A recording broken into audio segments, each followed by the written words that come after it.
Hey everyone, today I wanted to talk about Ganyu since she just released today, and I just want to make this video of basically an overview of her from her skills to her passives to stats, and some recommendations for weapons and builds, and also just talk about some tips when you play her and some pros and cons. And I will give my own remarks about her at the end, and you'll basically hear some of it during the video as well. But with that, let's just go ahead and start and go straight to her skills. So for Ganyu's skills, her normal attack is a basic 6 consecutive shot combo, which a lot of other archers have. Her charge attack is what makes her special. So she has 2 level charge attacks. The first level being just a regular charge attack. When you hit an enemy with the charge arrow, it does cryo damage or element based on the character to the enemy. But she has a second one that basically it does the same thing as the first one, but it also creates an AoE cryo damage, sort of like they call it a blossom or a bloom, and it deals damage to everyone in that range, and the range is pretty big.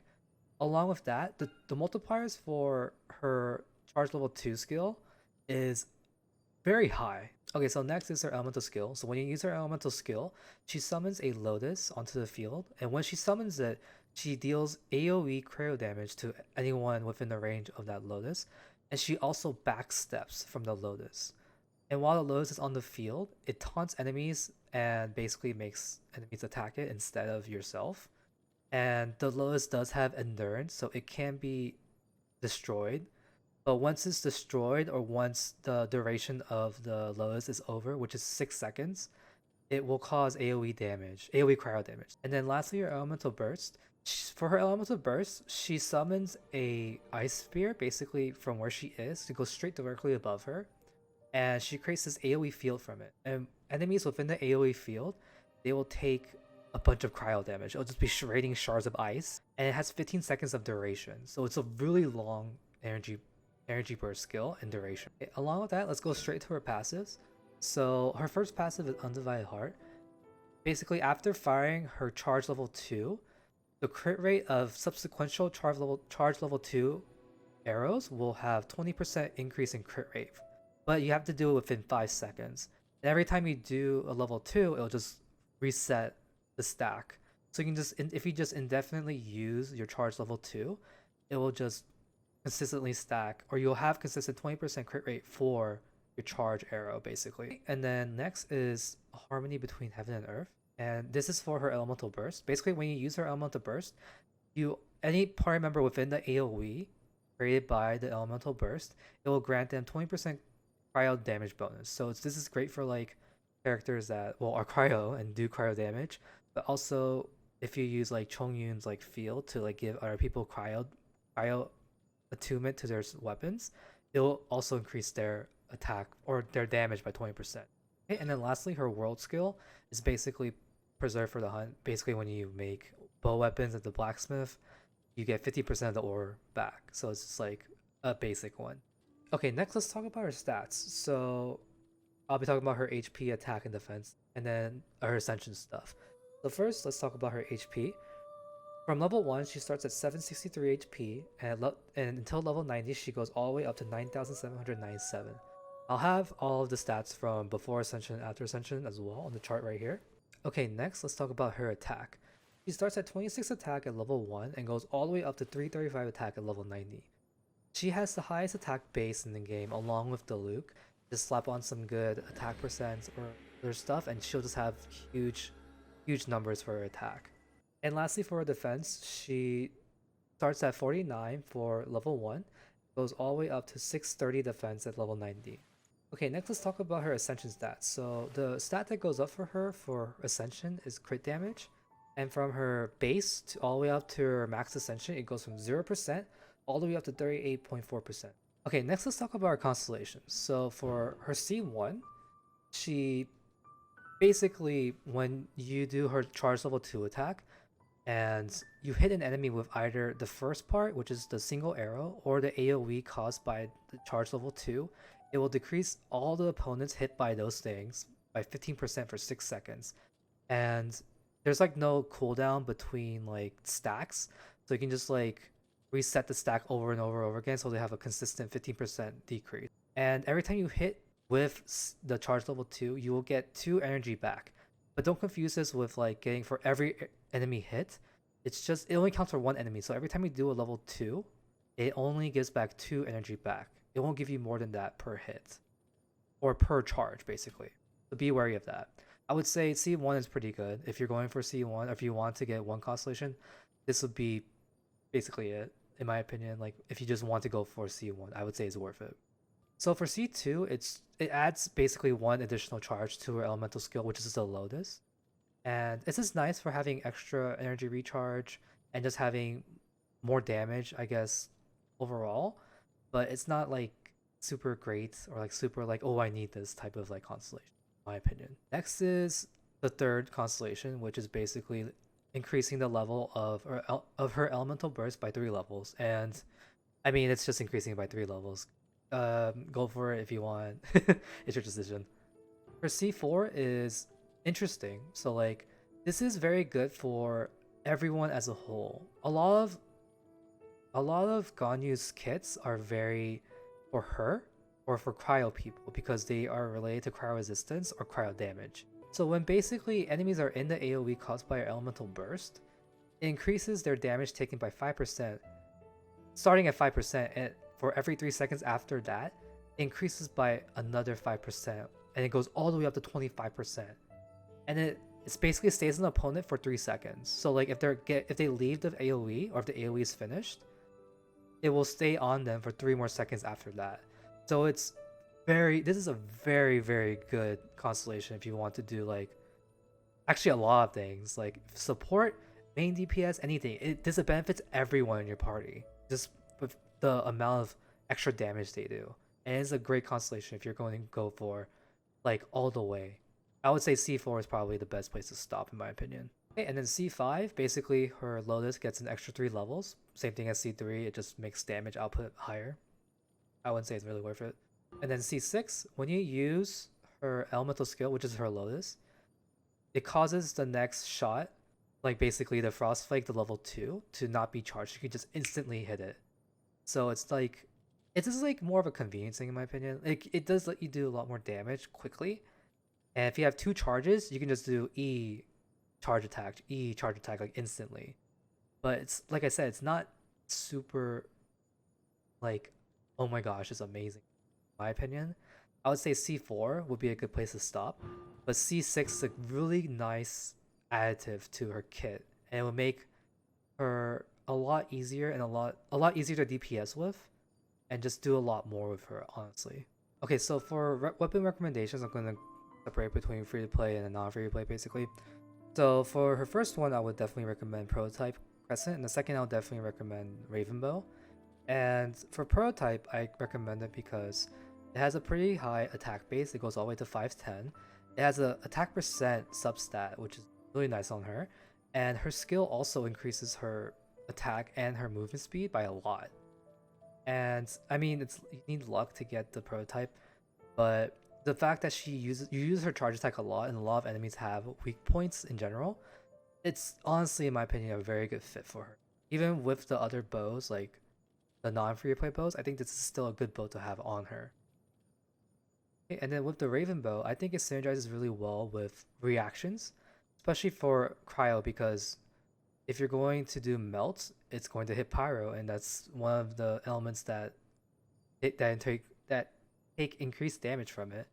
And then if you're going to do a crit build with the cryo set, which frozen is like a major part of that, you do like 40 extra % damage with that. You'll get the extra damage because it also affects hydro affected enemies as well. Also, elemental mastery really helps with higher damage with melt. I would say it's just pretty nice to have on her if you have like, if that's like your only option to have like a 3-star or a 4-star. Okay, and with that, let's go straight to her other non-free to play basically weapons. So for 4 stars, I suggest stringless or Blackcliff bow. And actually, I do recommend the Bellow Pass bow, which I'll talk about in a sec. But for stringless, it does have elemental mastery, which is very nice for if you want to do melt with her, you want to just do reactions in general with her. And if you want to go for a more support, not support, but like a elemental burst spamming type of build, that would be a lot more beneficial for her. And if you have the chance to like put more like elemental reactions through it, then that'll also be very good for her. Black Hit Bow, the War Bow, I would also recommend because it has the crit damage substat. It has a very high crit base, and that really synergizes really well with the skill since it goes up, since it has 3 stacks of whatever percent it is from 12 all the way to 24%, and having a higher base attack, it makes it even better. So like it's just really nice for her, especially if you're gonna make her like a main DPS or just making her super strong in DPS. I would recommend that a lot. And then lastly, Viridescent Hunt. I personally really like the Cyclone for the skill that it produced by the skill basically, and the crit rate with the bow, giving her extra crit rate just in case. And it's just a nice bow to have for her. You just do extra damage, extra regular damage. You can bring them all in without having to use her her E, and then just spamming her charge attacks. You'll be in that little cyclone the whole time. Okay, and then lastly, like her 5 stars or 5-star weapons, it's just Amos and Skyro Harp. Like if you have it, I would just say use it because they're both great. If you have both, I would recommend Amos because it has that whole, the longer it's in the air, the more damage it does, and she does a lot of charge attacks. So, and that's where a lot of her DPS comes from, and it just benefits that more. But if you want to do more of like a bursty, I would say Skyro Harp would be better at that point. Okay, and then next, I want to talk about some tips with her. So, first of all, like the first tip is that if you're not confident with her charge attacks, like aiming at enemies, you can just hit the ground where they are. You will just hit everyone with your second attack. That's where a lot of the damage comes from anyway. So like if you don't feel confident about like your aim or anything like that in the game, and that's like a reason why you might not get her, like just know that you can just attack people just with hitting the ground. So it's like pretty easy to do a lot of DPS without actually hitting the enemy directly. In number 2, basically if you have a cryo set, I would suggest using her E first before you start trying to use her arrows. Because if you use her Lotus first, you can basically apply cryo damage, which would help set up for your cryo set. Gives you 20% crit rate if you hit an enemy with cryo status. And then you'll get an extra 20% after you do your charge attack, so you'll just be stacking up crit rate. It's just you'll be doing it faster or more efficiently with doing E first.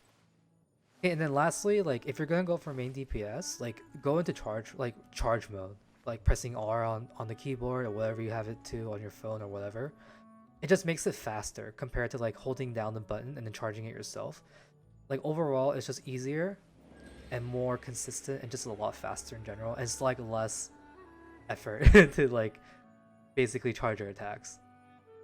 Okay, next let's talk about her pros and cons. So first, her pros. Like first, she does lots of damage. She does lots of damage. Like if you do reactions, if you do a crit build, crit damage build, anything, like she can do a lot of DPS. Not just because of her main stat being like the highest in the game with the Luke, but just her multipliers and everything are insane. Like from her DPS or her charge attack being over 300, it's like at a higher level in talent, even lower, it's still really high. And you do both charge attack damage and damage that's over like almost 2 times the charge attack damage. Like it's insane. Like she can do a lot of damage. Number 2, I would say, is her crowd control ability. Like her charge attack is AoE, her elemental burst is AoE, her elemental skill brings in people so you can just like gather them and prevent them from attacking other things. Like she has so much crowd control potential, and she just does so much damage with that as well. Okay, next, her third one is she's easy to build. Honestly, as a cryo has really good innate crit rate like stats, from cryo sets to the resonance to even Ganyu's passive that increases her crit rate for her charge attacks. Like she can easily get crit rate without you directly giving it to her from artifacts and weapons. And you can easily stack up crit damage with that and do lots of DPS. So she's not really hard to build. She has, like I said, crit rate she has high attack and she just can do lots of damage from the get-go, honestly. I mean, she'll take a lot more damage to maximize. I'm sorry, not damage. She'll take a lot more time to like maximize her damage with like artifact hunting and stuff like that. But she will do a lot of damage. That's not something you really need to worry about her.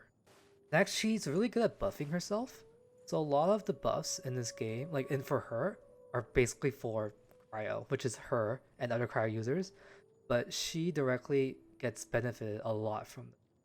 And that's why she has such high DPS as well. Especially when you get C1 and C4, those like make her damage so much higher. It's if you get it all the way up to C4, congratulations.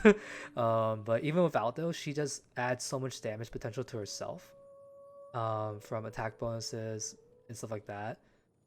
And she's just like really nice for herself. And lastly, she's just great for pyro users, honestly, or even hydro users. She can basically apply a consistent, or honestly, if you have a lot of energy recharge, a everlasting like cryo status on everyone, and you can just inflict melt, frozen, however much you want to characters as long as they're in the field of the elemental burst.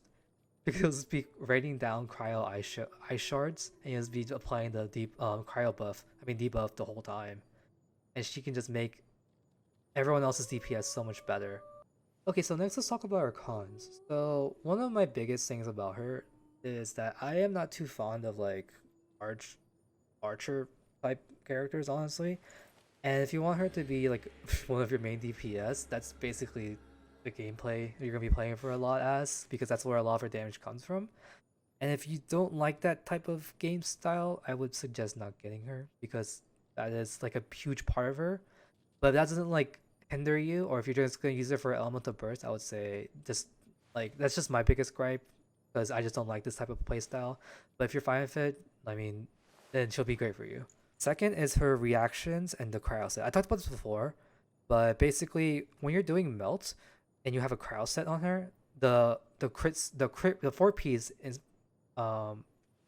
specifically basically it sort of negates it, because you're gonna be consistently hitting pyro affected enemies, and your crit rate will be drastically decreased because of that by like either 20 or up to 40%.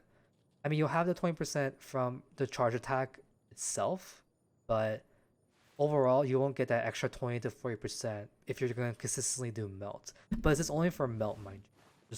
Just saying for that.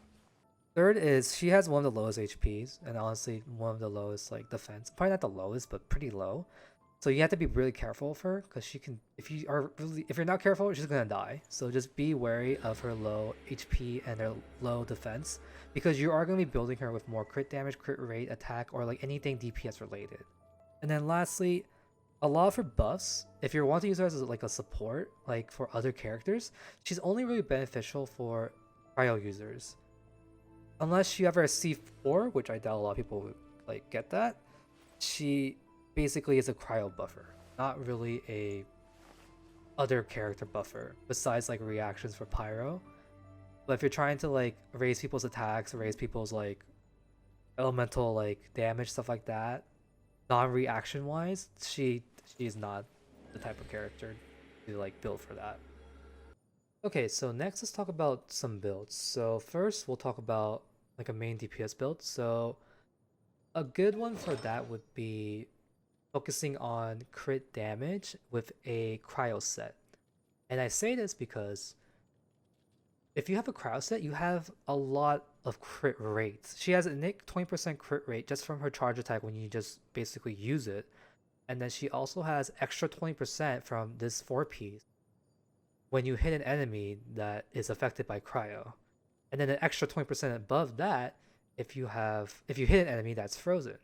So overall, like baseline, you're gonna be hitting people with extra 40% crit rate as a base, because she does crowd damage first of all, and then her charge, like you're gonna be using that a lot if you're gonna be using her as a main. And then frozen is just an extra if you have like someone that like Mona to like apply frozen all the time, or if you use child or like any hydro, and that'll be a base like 60%, and that's really good. Like it's hard to get someone to 60% in general. And then 60%, like it's a pretty good baseline, and just basically just build lots of crit damage. Also with the fact that she has innate crit damage from her ascension stats, this is honestly a great build. And then just going for like a timepiece that's attack percent, a goblet that's cryo damage, and then you can go for crit rate if you just want to be more consistent. I just don't have a crit damage circlet. It's just circlet. But I would definitely recommend a crit damage just to complement this a lot more. And the second build I would recommend is sort of like an energy recharge spamming like elemental burst. I would definitely recommend for that a noblesse, half noblesse, and half cryo. This cryo set, just for the extra 50% bonus of cryo damage and the extra 20% elemental burst damage. And you just be basically spamming her Q a lot, and then putting as much energy recharge into her substats for her artifacts, while also just basically still giving her attack and cryo damage for her goblet and timepiece. For her crown or her hat, I would definitely recommend crit rate or crit damage. Probably more crit rate since you're not gonna have as much crit rate innate from the stats from the 4-piece set of this. But you can also replace, like, use a weapon that has a crit rate for that, and then replace this with a crit damage, and just hope for more crit rate into this. So, like, focusing more on energy recharge, for easier build up for elemental burst, and then 2-piece noblesse, 2-piece blizzard strayer, and then a weapon that focuses on like energy recharge or like whatever you want to be. Like if you want to just be spammy, and then also like doing lots of attack, lots of like crit damage, stuff like that. It's up to you mostly. So like overall, I think she's a great unit. I would say that she's not a necessary unit. Not like super like, oh, I need her. She's meta defining. She's just a good unit. She has lots of DPS. She has lots of like cryo support. She has lots of like, if you get her to C4, she has lots of like support in general. And she's just a good unit to have. And honestly, if you like her playstyle, I would say definitely just get her. If you don't like her playstyle, I would say if you just want her for a Q, go for it. It's just that her charge attack is a big part of her kit, so like, just be wary of that. And the sets and stuff in the game, the cryo sets and everything are very good for her, and she's really easy to build. Like, she's not hard to build, and she can just do so much damage. But with that, I am done with the video. I hope you enjoyed the video. It did take a while to make the video because it's just so much to talk about with her. And yeah, so with that, thanks for watching the video. If you would like to talk about her, feel free to put some stuff in the comments down below. Or feel free to come to my stream, which I'll put in the description below as well. And yeah, with that, hope you guys have a good day or night wherever you are, and see you next time.